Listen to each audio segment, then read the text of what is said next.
Hey guys, I saw Bear here, and today we'll go over the construction system and logistics for the game Foxhole. Now before we start building, let's talk about how you're going to gather resources. Currently, there are two methods in the game. The first involves manually grabbing materials from the warehouse piles with your hammer. The second is by salvaging items in your inventory. To do this, place the items into the warehouse storage and hit salvage. It will convert the items back into materials. You can only do this every so often, so salvage as many items as possible at once. Great, now that we have the proper materials, let's build. Bring up the building menu by equipping your hammer and pressing B. From this menu, you can see all the available buildings. I'll break these down for you very quickly. The campsite acts as your own personal spawn point and storage. It costs 25 mats, and whenever you die, you will spawn here, but only with a pistol and a hammer. No rifle, no grenade. You have the option to destroy it if you don't want to spawn there once you die. Next is the Foxhole. Think of it as an automated turret.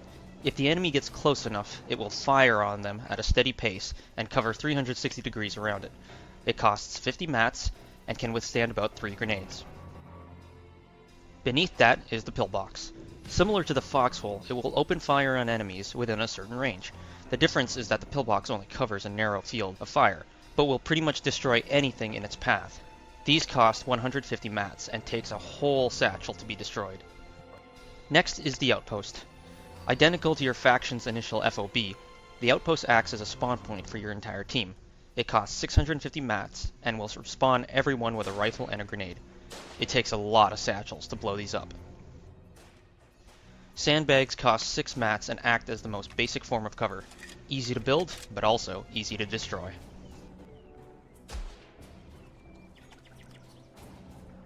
The storage box is a communal item container with 9 item slots. It costs 10 mats and is a great way to set up forward weapon stashes, but be careful, the enemy can access them too.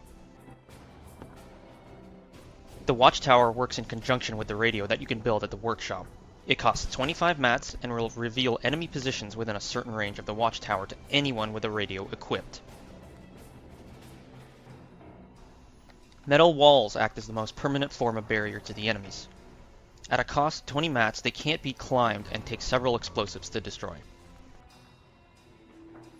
Last is the wooden wall. Functionally identical to the metal wall, but is far easier to destroy. With a 6 mat cost, they are a good alternative if your team is trying to reinforce a position in a pinch. But even a few HMG bursts can take these down. When placing a building, its outline will appear so you can accurately place it on the map. If the outline of the building is red, it means that something is obstructing the construction. Your character and other characters count as obstructions, so make sure you're out of the way. When the outline is green, it's time to build. Additionally, you can rotate the building before placing it by right-clicking and dragging your mouse left and right. Remember, you can place several buildings on the ground at once. As long as you put one material into each, they won't disappear after 5 seconds. And having a couple of teammates building with you helps a great deal, especially for larger structures like the outpost. Now let's go over the importance of logistics. If the front lines are far away from the nearest outpost, your team will need a steady stream of supplies to keep the foxholes on the line and keeping watchtowers up. Coordinate with players acting as material mules and builders and set up defenses along a predetermined route. That way they don't constantly need escorts to and from the front lines. If materials are running short and can't be spared placing defenses behind the lines, then have 1 or 2 players act as security for transporter groups. For the supply carriers, the decision to carry more or fewer supplies will depend on what cover you have moving to and from the front. If there's a well-defended predetermined supply route, then you can afford to carry more at a slower pace, making fewer trips back and forth. If there's more uncertainty, then carrying less will give you a fighting chance, but you'll need to make more trips as a result. Another option to speed things up is to drop as much equipment as you have. Things like weapons, ammo, might slow you down. Again, this will depend on the level of security you can expect to the front. Just a few other notes to round out this video. When setting up bases and outposts, try to lay things out in an organized manner. This will not only ease my OCD, but will help your team as well. Having an organized base means your troops don't need to work their way around a maze and waste time when they spawn. Also note, when building, Unfinished buildings will take damage if they are hit, so don't build in the middle of a war zone.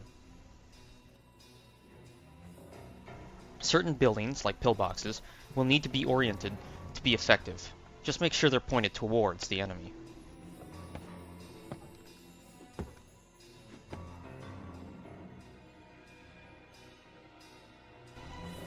Always prepare every base as if it will be attacked. Always work with your team when laying out structures. Break out the hammers, collect those materials, set up those defenses, keep your heads down, and stay in your foxholes. Bear out.